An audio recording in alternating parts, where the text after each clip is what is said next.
Hello, everyone, and welcome back to Lindsay Unfiltered. And today I want to share with you all a piece of evidence that may lead to the Menendez brothers being freed from jail or having a new trial. Now, if you guys don't know, Erik and Lyle Menendez have been incarcerated for 28 years for the unaliving of their parents, Jose and Kitty Menendez.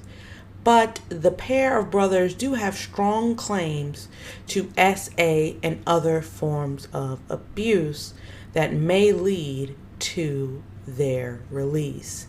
Now, what I'm going to read to you is a letter that Erik wrote to his cousin Andy in 1988, about 9 months before the incident with their parents, stating how afraid he was that his father would assault him. It's a very interesting piece of evidence in this timeline. It could add more validity to Erik and Lyle's claims of abuse by their own father.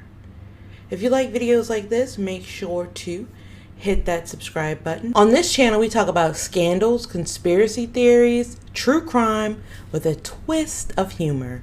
So if you're into that, please make sure to subscribe. I want to thank all 1,600 of my subscribers. Thank you so much. And without further ado, let's get into this letter that Erik wrote Andy. And I want you guys to tell me in the comments below, is this a valid piece of evidence? I want to thank the Menendez Brothers page on Reddit. This is where I was able to find the letter that Erik wrote to his cousin. Now I'm going to read it to you. It is very 1980s-esque handwriting, but I'm going to read it to you to the best of my ability. Here we go. At times I wish I could talk to her about things, someday. Especially Dad and I, but the way she worships him and tells him everything. I'm so afraid she'll tell him whatever I say. I just can't risk it. Lyle got in a huge fight with her over why we couldn't spend Christmas with the rest of the family, and Mom freaked out and said if he wanted to go, he could go alone. Oh, I just don't know why she wants to hurt him like that. Lyle wanted to stay, but Dad wouldn't let him. So now I'm stuck here alone, and I've been trying to avoid Dad. It's still happening, Andy, but it's worse for me now. I can't explain it. He's so overweight that I can't stand to see him. I never know when it's going to happen, and it's driving me crazy. Every night I stay up thinking he might come in. I need to put it out of my mind. I know what you said before, but I'm afraid. You just don't know Dad like I do. He's crazy. He's warned me 100 times about telling anyone, especially Lyle. Am I a serious wimpus? I don't know I'll make it through this, Andy. I can handle it, Andy. I need to stop thinking about it. Anyway, I hope you're doing good. How's your girlfriend, Allison? She sounds pretty great. When do I get to meet her? I can see why you don't want to leave Puerto Rico. Haha, I hear you're playing a lot of soccer. That's great. I love soccer. Too bad I had to. Okay, so this basically is Erik telling his cousin Andy, who also testified at his trial that Erik had told him that abuse was going on. This is Erik telling him, Lyle got into a huge fight with Dad and Mom, and Dad made Lyle leave. So I'm all alone, and I'm scared because I don't know when it's going to happen and if it's going to happen again. And we strongly infer that Erik is referring to the SA from his own father. I don't know when he'll come in. he's so overweight that I can't stand to see him. It's still happening, but it's worse for me now. Those types of things, those types of rhetoric, he doesn't come straight out and say it.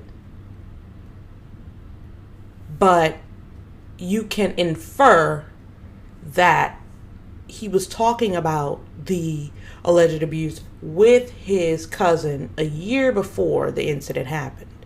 So that could be an eye-opener for someone who didn't believe their story. That could be an eye-opener for someone who feels like they made this up at the last minute, or it could not affect people's feelings at all, honestly. So I honestly wanted to just come on here and read this to you guys, and I wanted to see how you guys felt about me reading this.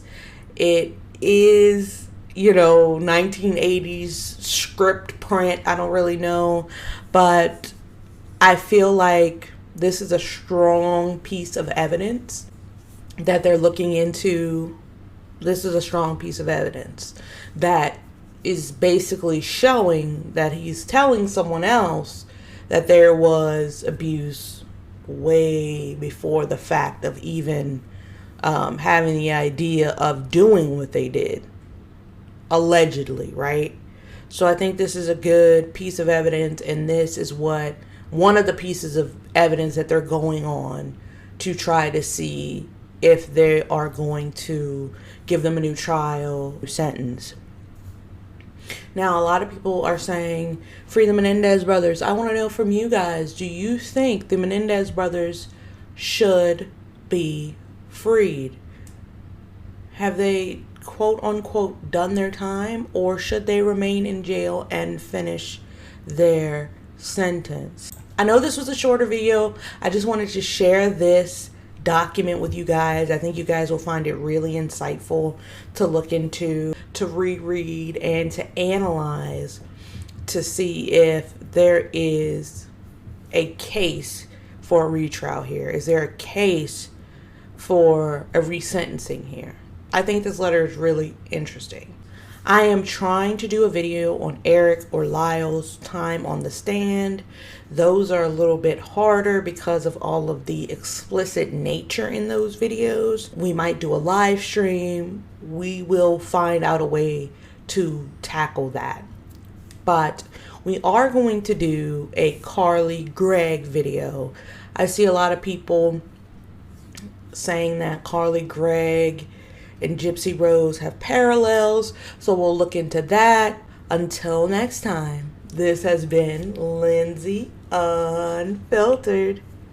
Bye now.